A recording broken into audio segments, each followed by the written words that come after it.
Chers chrétiens, vous arrive-t-il de sentir que vos prières ne font que heurter le plafond, comme si vous répétiez les mêmes choses encore et encore, et que vous n'étiez pas sûr que Dieu écoute même? Et vous n'êtes pas seul. Tant d'entre nous aspirent à une vie de prière profonde et puissante, à une vraie connexion avec Dieu. Mais nous nous retrouvons coincés dans une routine. Nos prières peuvent ressembler plus à un monologue qu'à un dialogue qui change la vie. Nous finissons par parler à Dieu au lieu de lui parler.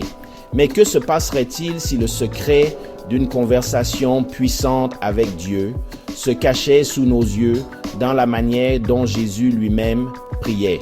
Dans cette vidéo, nous allons examiner les habitudes de prière spécifiques et souvent négligées de Jésus. Ce ne sont pas des théories compliquées, ce sont des secrets simples et puissants qui peuvent transformer votre monologue en un dialogue dynamique et qui change la vie avec le Père. Secret numéro 1. Le pouvoir du lieu secret.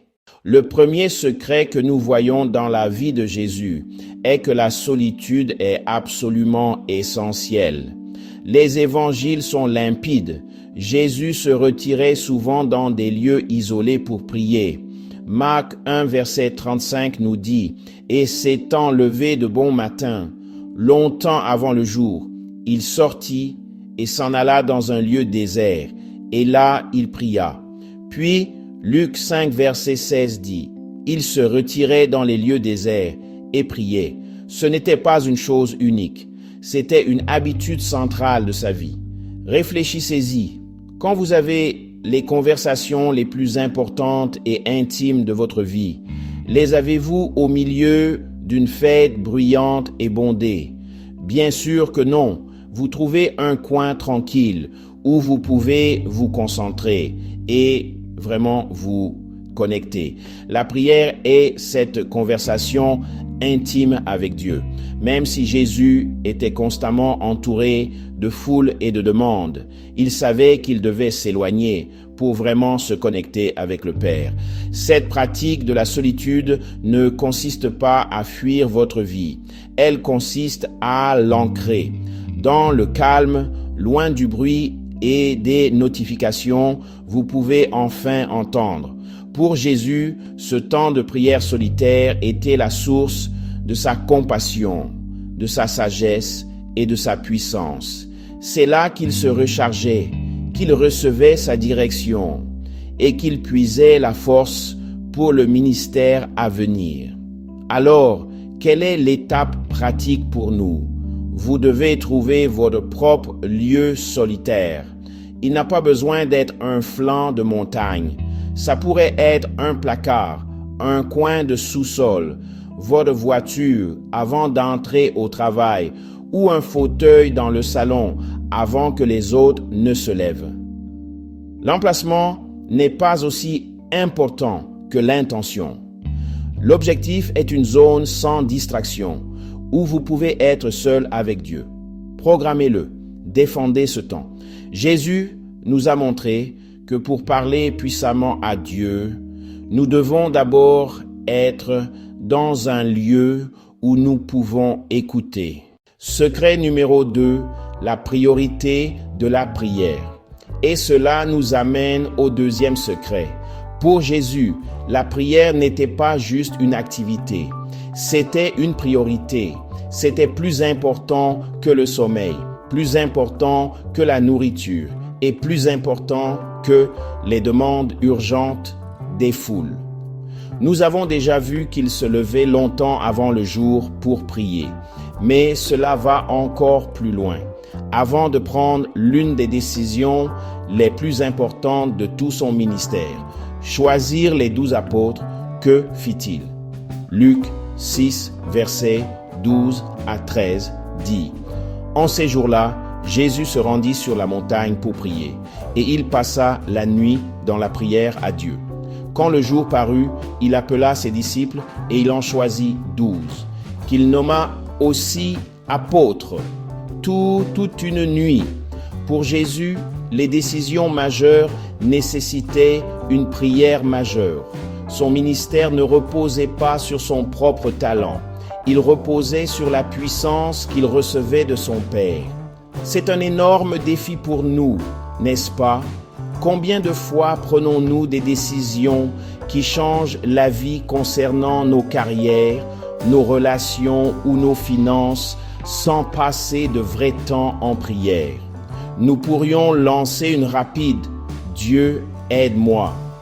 Mais Jésus a modélisé quelque chose de totalement différent. Il nous a montré que la prière est le travail. C'est la session de stratégie avant la bataille. Il ne s'agit pas d'être légaliste en pensant que vous devez prier toute la nuit ou vous lever à 4 heures du matin pour être spirituel. Il s'agit de l'attitude de votre cœur. Il s'agit de donner à Dieu les prémices de votre journée, de votre énergie et de votre attention au lieu des restes. Il s'agit de reconnaître votre dépendance totale envers lui. Si Jésus, le Fils de Dieu, voyait la prière comme une nécessité absolue, combien plus devrions-nous le faire? Il ne la voyait pas comme un devoir religieux à cocher sur une liste. Il la voyait comme sa bouée de sauvetage. Alors, jetez un regard honnête sur votre emploi du temps. Où donnez-vous à Dieu vos restes? Pouvez-vous changer cela? Peut-être en vous réveillant 15 minutes plus tôt. Peut-être en échangeant 20 minutes de défilement sur votre téléphone contre 20 minutes de calme avec Dieu. Faire de la prière une priorité ne consiste pas à ajouter un autre fardeau à votre journée. Il s'agit de se connecter à la source de force qui rend tout le reste plus léger. Secret numéro 3, l'authenticité de la prière. Le troisième secret est l'un des plus libérateurs de tous. Jésus priait avec une authenticité brute. Il n'utilisait pas un langage fantaisiste et religieux. Il ne cachait pas ses émotions. Il versait simplement son cœur au Père. L'exemple le plus puissant est dans le jardin de Gethsémani. Face à l'horreur de la croix, Jésus pria « Mon Père, s'il est possible, que cette coupe s'éloigne de moi. » C'est une prière d'honnêteté déchirante. Il était en agonie et il dit à Dieu exactement ce qu'il ressentait. Il ne fit pas semblant d'être fort. Il était vulnérable. Et à ce moment-là, il nous a montré le cœur de la vraie prière. Il tomba face contre terre, une posture de désespoir total. Mais sa prière ne s'acheva pas sur sa douleur. Elle s'acheva par la reddition. Cependant, non pas ce que je veux, mais ce que tu veux. Cela nous enseigne que la prière est un espace sûr pour nos peurs les plus profondes, nos plus grandes luttes et nos émotions les plus chaotiques. Dieu ne cherche pas des discours polis. C'est un Père qui veut entendre le vrai vous. C'est OK de dire à Dieu que vous êtes en colère, effrayé ou confus. C'est OK de dire « Je ne sais pas si je peux gérer ça ». L'honnêteté en prière est le raccourci vers l'intimité avec Dieu. Trop souvent, nous filtrons nos prières, n'est-ce pas? Nous pensons que nous devons présenter à Dieu une version nettoyée et bien mise ensemble de nous-mêmes. Mais il connaît déjà votre cœur. Il attend juste que vous soyez réel à ce sujet. C'est ainsi qu'un monologue devient un dialogue. Quand vous arrêtez de performer et commencez à vous connecter, alors voici l'étape pratique. Arrêtez de filtrer. La prochaine fois que vous priez, apportez votre vrai moi à Dieu. Exprimez vos peurs réelles. Nommez vos frustrations spécifiques. Reconnaissez vos doutes. Puis, suivez le modèle de Jésus. Mettez tout à nu. et terminer par une posture de confiance. Mais Dieu, je fais confiance à ta volonté plus qu'à mes propres sentiments. C'est le point de bascule d'une prière d'anxiété à une prière de puissance. Avant de passer à notre quatrième secret, frères et sœurs, le vrai modèle que Jésus nous a donné pour prier, j'aimerais avoir de vos nouvelles. Quelle est la plus grande difficulté que vous rencontrez dans votre vie de prière? Est-ce trouver le temps, savoir quoi dire? Dites-le moi dans les commentaires ci-dessous. Je les lis et je veux vraiment savoir ce que vous pensez.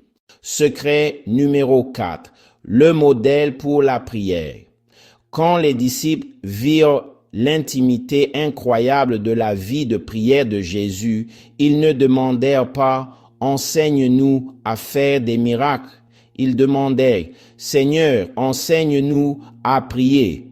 Sa réponse est ce que nous appelons maintenant le Notre Père, trouvé dans Matthieu 6, versets 9 à 13. Cela n'était pas juste destiné à être un script que nous récitons de mémoire, mais un modèle, un cadre divin pour nos propres conversations avec Dieu. C'est un schéma qui nous fait passer des demandes centrées sur soi à une connexion centrée sur Dieu. Décomposons-le. D'abord, cela commence par l'adoration. Notre Père qui es aux cieux, que ton nom soit sanctifié. Avant de demander une seule chose, Jésus se concentre sur le caractère et la sainteté de Dieu. Cela met instantanément tout en perspective. Cela nous rappelle à qui nous parlons, pas à une machine distributrice cosmique, mais au Créateur saint de tout.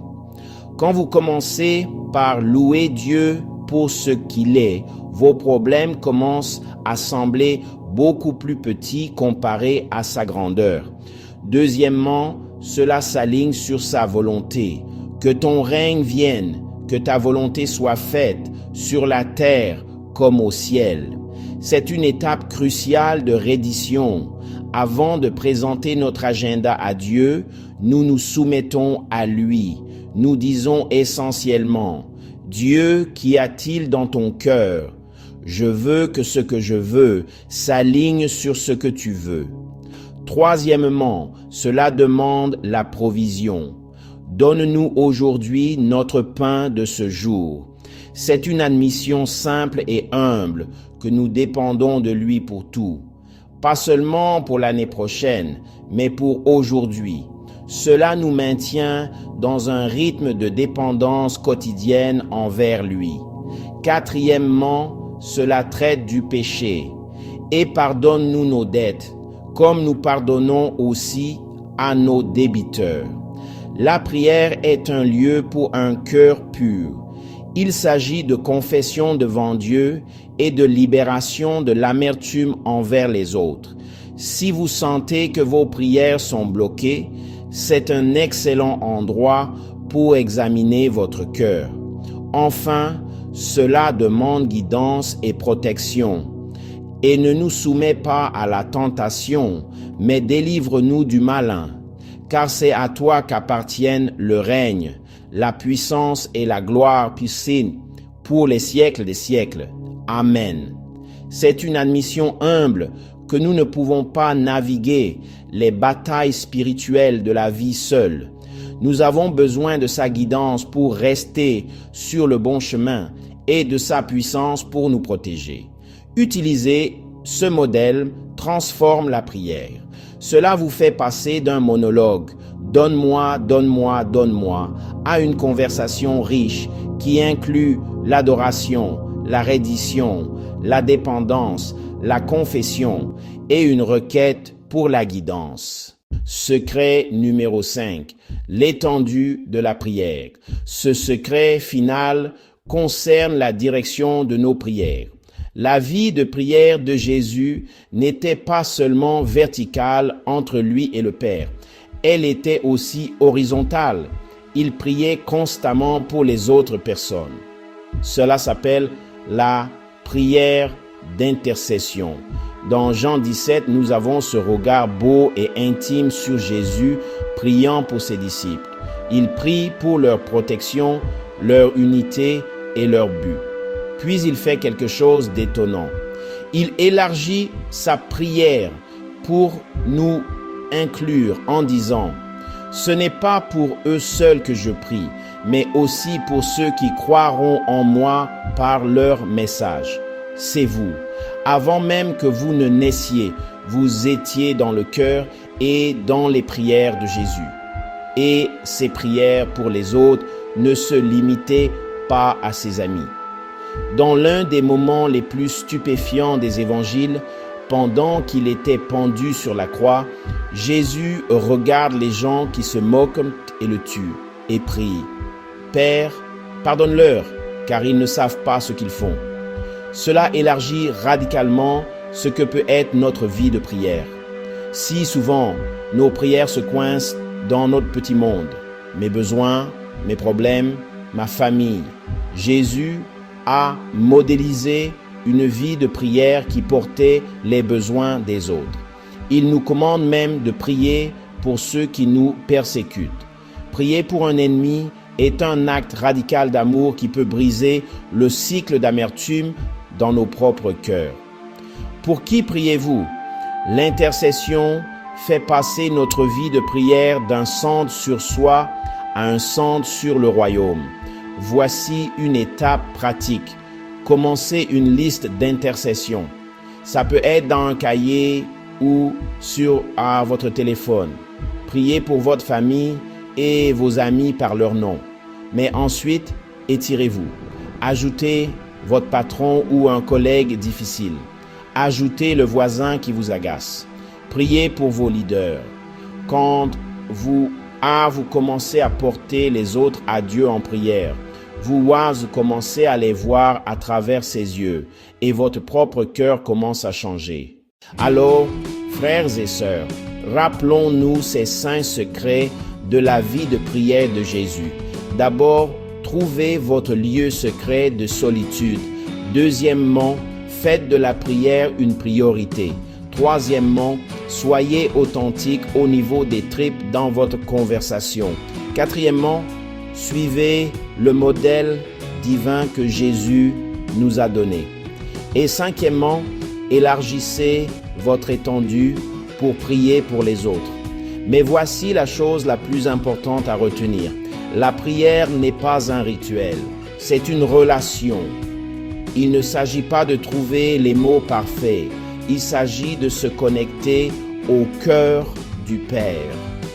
Ces secrets sont votre feuille de route pour passer d'un monologue frustrant à un dialogue qui donne la vie. Si cette vidéo vous a été utile, veuillez vous abonner et cliquer sur la cloche de notification pour ne pas rater la suite. Et voici mon défi pour vous. Ne soyez pas juste un auditeur de cela, soyez un acteur. Choisissez juste un de ces 5 secrets et engagez-vous à le mettre en pratique demain matin. Commencez le voyage. Arrêtez de parler à Dieu. Parlez-lui et commencez à marcher avec lui. Votre conversation vous attend. Merci d'avoir regardé.